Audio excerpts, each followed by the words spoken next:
নমস্কার বন্ধুরা, আজকের এই ভিডিওটির মাধ্যমে আরেকটি গুরুত্বপূর্ণ আপডেট তোমাদের সামনে তুলে ধরা অবশ্যই দরকার।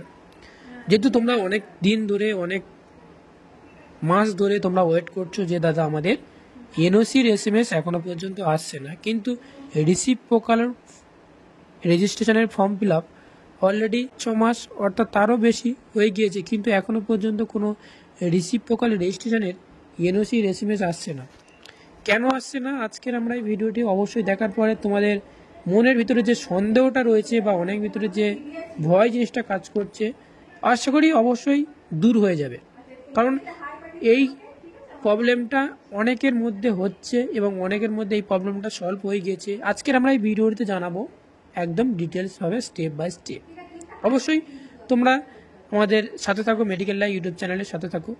তো ফার্স্ট টাইম যে কাজটি করতে হবে, ডব্লিউবিএনসি যে মেন ওয়েবসাইটটি রয়েছে এই ওয়েবসাইটে যেতে হবে এবং যেভাবে তোমাদের মোবাইল নম্বর এবং পাসওয়ার্ড রয়েছে, ক্যাপচার কোড রয়েছে, ক্যাপচার কোডটি দিয়ে তোমাদেরকে যেরকমভাবে ফিল আপ করে ওরকম ফিল আপ করতে হবে।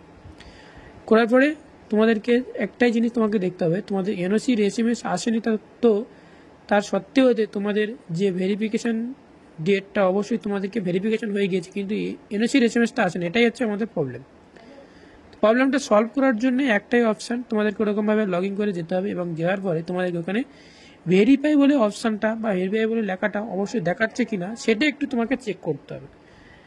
একাধিক ক্যান্ডিডেটদের এমন ক্ষেত্রে হয়, তোমার মোবাইলে রিচার্জ না থাকলে কোনো এসএমএস আসে না বা কিছু প্রবলেম হয়ে যায়, হয়তো এনওসির এসএমএস আসলো না কিন্তু অলরেডি ভেরিফাই অপশানটাতে ভেরিফাই বলে লেখা দেখাচ্ছে।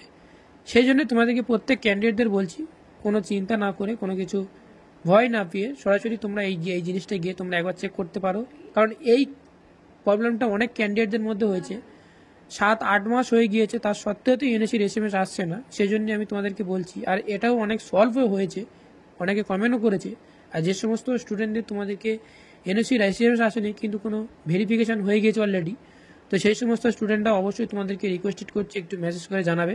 কারণ মনের অনেকের প্রবলেমটা আপনার এই মেসেজে অনেক কিছু সলভ হয়ে যেতে পারে।